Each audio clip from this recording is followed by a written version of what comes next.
Hey guys, welcome back once again to the newest installment of Quick Encounters. For those not familiar with the series, we propose some brief encounters for Dungeon Masters to incorporate into their campaigns or to run as one-shots. This episode's encounters are themed around wizards, the overwhelmingly powerful, reality-bending masters of time and space, and also massive nerds. So without further ado, let's work our magic and make some encounters. Encounter 1. Terrifying Transmutations. Players enter a town that's been experiencing quite a bit of terror of late. There's a bunch of aggressive undead that have been plaguing the town. They say that a horrible curse has been placed on the town, causing evil skeletons to rise from their graves and attack the townsfolk. But luckily, the town recently fell under the protection of a powerful transmutation wizard who set up a ward to prevent the undead from rising and assaulting the town. Unfortunately, this ward supposedly costs quite a bit of money to keep up, which leads to the townfolk struggling to make ends meet. If the players investigate in the night, maybe getting a little too curious about the wizard's ward and his riches, they'll find themselves attacked by the very same skeletons talked of in the town's many stories. If they can fell the skeletons who fight with no armor or weapons, then a brief investigation will uncover that they are held together by wires. From there, the mystery will certainly deepen, but one thing's for sure: that wizard seems to have something to do with it. Notes and suggestions. The skeleton monsters in this story are, as you may have guessed, constructs created by the spell Animate Objects. This means that various holy abilities like Turn Undead or Divine Sense won't do anything. You can use this to your advantage if you want to set up an ambush against your players. I would suggest either creating a custom stat block for the Transmutation Wizard, or using a modified version of the Transmuter stat block from Volo's Guide to Monsters. The first obvious modification is to give the wizard animate objects, but I would also suggest bumping the wizard's charisma score a little bit. You can't dupe a town like that into making you rich without a little bit of smooth talking after all. Animated objects are fairly strong, and your evil transmuter is likely to take advantage of their ability to make 5 skeletal constructs to attack the players. With this in mind, you can make buffs and nerfs to the spell as used by the wizard, and the wizard himself, all according to the party's strengths and weaknesses, and whatever you think is a fair challenge for them. This setup can be either used for an investigation-based mystery, or as a setup for a more combat-focused chase or dungeon crawl. If you want to, for example, give the players a short dungeon crawl, maybe involving a mansion that the wizard lives in, be sure to lay down more tricky foes like the Flying Sword or the Rug of Smothering from the Monster Manual. Don't be afraid to take other animated objects from the various books, or even make some of your own.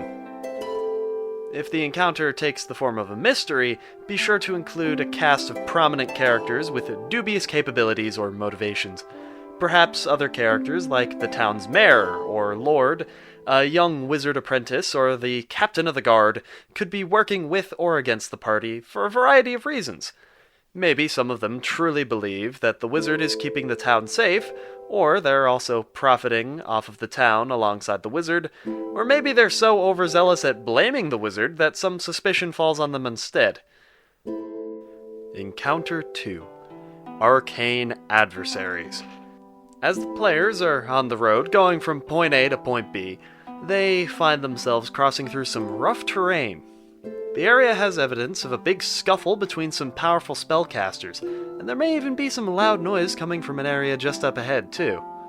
If the players go ahead and check out what's going on, they'll find that the path forward is blocked by 2 wizards who have set up a powerful arcane wall that blocks the path, and who are both currently having a big argument over some missing wands or something.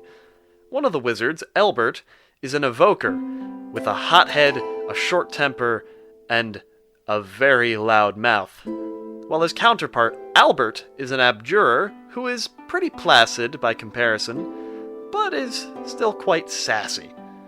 The wall that they set up cannot be easily dispelled, requiring their teamwork to perform a specific ritual, but neither one is willing to budge until they get their wands back. The two wizards set up this wall specifically so that they could have an outsider come in and settle their dispute without them having to kill each other, at least not directly. They both believe that their counterpart has stolen their beloved wand, and they will separately try to hire the party to snoop on the other and see if they can get their wand back. Will the party be able to find the wands, though? Were the wands even stolen in the first place? And if they were stolen, was the culprit really one of the wizards, or another party entirely? Notes and suggestions. The wizards' relationship with one another is something to consider. Were they former friends that had a falling out, or were they always this adversarial? Maybe this wand business was a breaking point in a fragile alliance between the two. Whatever the case may be, these two have some personal baggage, and they're willing to stop all traffic and find an outsider to help, because at the bare minimum, they don't feel it's fully necessary to just kill each other, even if they don't like each other. This scenario can go a number of different ways, and if you put this scenario in a campaign, one of them could be to have the true culprit be another antagonist the party has faced before. The party may find that the clues that they are stumbling upon might lead to this familiar foe, and they can gain two new wizardly allies once they return those wands. If the players would rather side with one wizard over another, and you want one of those wizards to actually be the true thief, one option is to simply make the one they side against the true villain all along. Once they take care of that wizard, the one that's still around could work with one of the party's spellcasters in order to perform the ritual to remove the arcane wall. Another option for the villain could be local bandits and thieves, a third wizard that maybe hates these other two, or even a greedy non-human creature like an Oni who would want it because it's a magic item and they love magic items, or a harpy which took it because it was a shiny object. When choosing your wand thief, regardless of your choice, always consider why they'd want them, what they intend to do with them, and where they might hide them. A wizard would keep them in their tower or hideout.